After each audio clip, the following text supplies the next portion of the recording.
Gusto nyo ba ng extra income? Mag-trade na kasama namin. I-on lang ang AI bot para siya na ang gagawa ng lahat para sa iyo. With 90% above win rate, register na for free.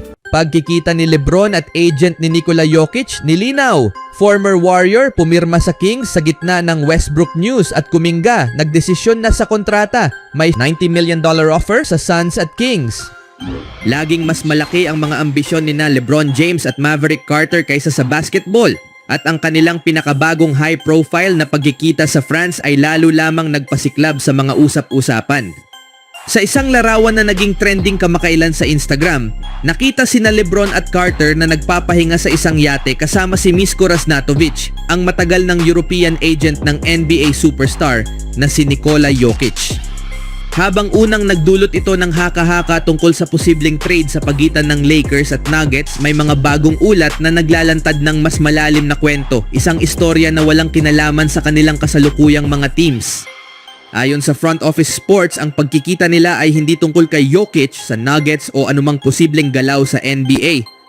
Sa halip, ito ay tumutok sa matapang na plano ni Carter na maglunsad ng isang pandaigdigang liga sa basketball. Isang elite at pribadong pinopondohang international tour na layuning magsama ng 6 na men's at 6 na women's teams na magtatagisan sa 8 pandaigdigang lungsod.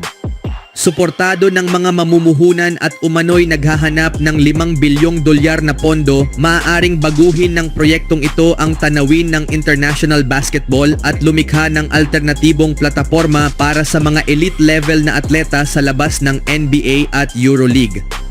Ang trending na post sa Instagram ay may kasamang matapang na caption para magbigay intriga. Ang summer ngayong taon ang perpektong panahon para gumawa ng malalaking plano para sa taglaga sa susunod na taon. Matatagpuan din ito sa France, isang mahalagang pahiwatig tungkol sa okasyon. Sa tila matagal ng panahon, si James ay tila palihim na nagbubuo ng bagong pamana na lampas sa NBA. Sa halip na tahakin ang tradisyonal na landas ng pagiging team owner o media personality, tila lumilikha si Lebron ng mas malaking bagay. Isang sariling liga na nakabase sa kanyang pananaw para sa global na basketball at sinuportahan ng ilan sa pinakamakapangyarihang personalidad sa sport. Gaya ng naipahayag na niya noon, naniniwala si James na ang NBA ay kasalukuyang nasa kontrobersyal na estado at hindi lahat ay sang-ayon sa direksyon nito.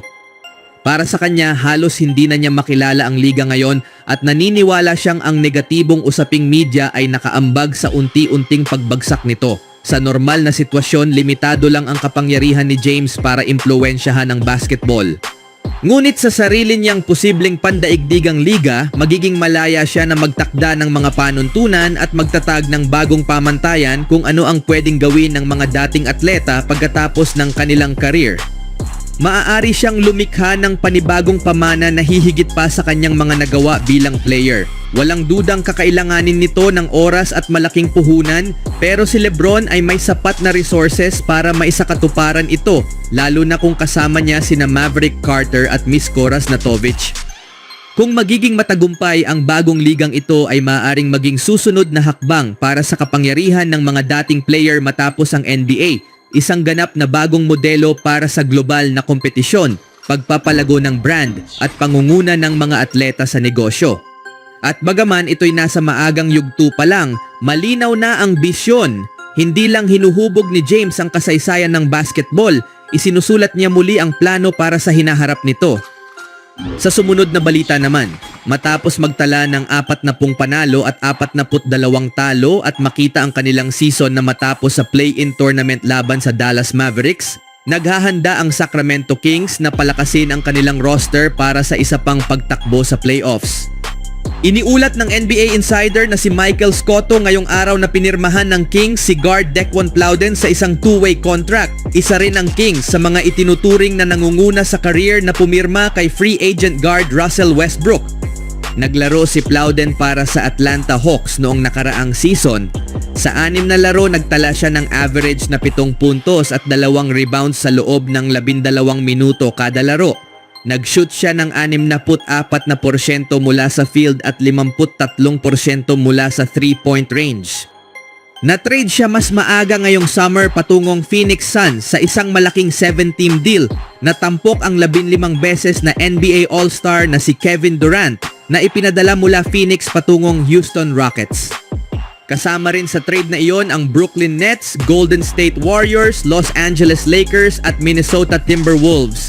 Pagkatapos ng trade, pinalaya si Plowden ng Suns at naging free agent hanggang sa pumirma siya sa Sacramento.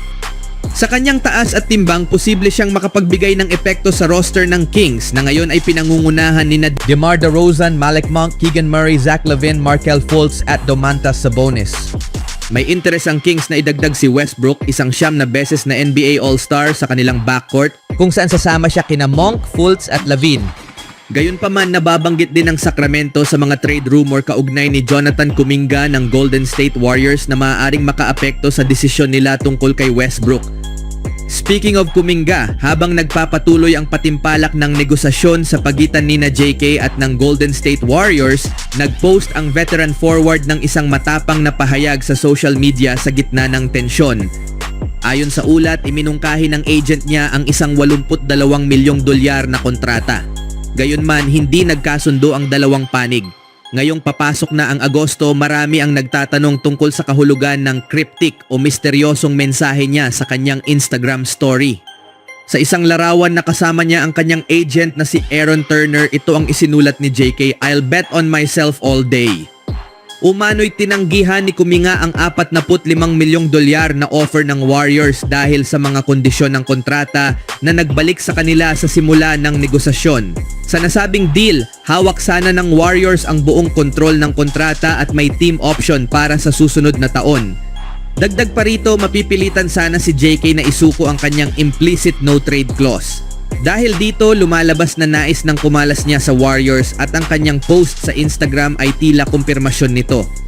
Pinaniniwala ang ginagamit ng Warriors ang kanilang isang taong na qualifying offer upang makakuha ng leverage dahil hindi pa rin sila lumalapit sa hinihinging $82 milyong na kontrata para mapanatili siya sa mahabang panahon. Si JK at ang kanyang agent na si Aaron Turner ay nanatiling matatag sa negosasyon na ngayon ay isa sa mga pinakamainit na usapin sa NBA habang patapos na ang free agency. Sa halip na tanggapin ang halos kalahati ng $82 milyong, naghain si Turner ng iba't ibang offer sa Warriors habang nasa NBA Summer League sa Las Vegas ayon kina Shams Charania at Anthony Slater ng ESPN. Ipinresenta ni Aaron Turner sa Warriors ang isang 3 taon na kontrata na nagkakahalaga ng humigit kumulang $82 milyong upang manatili ang team sa ilalim ng ikalawang apron na magpapahintulot sa kanila na magamit ang taxpayer mid-level exception. Sa kabila nito, noong Hulyo ay nagsimulang mag-explore sina JK at Turner ng sign and trade options. Ayon sa mga source, ang pinakamahahalagang pag-uusap ay naganap sa pagitan ng Sacramento Kings at Phoenix Suns. Ang Phoenix Suns umano ang nagbigay ng pinakamalaking offer, isang 4 na taong deal na halos $70 milyong kasama ang player option sa huling taon ng kontrata. Ang tanong, papunta na ba si JK sa Suns o Kings?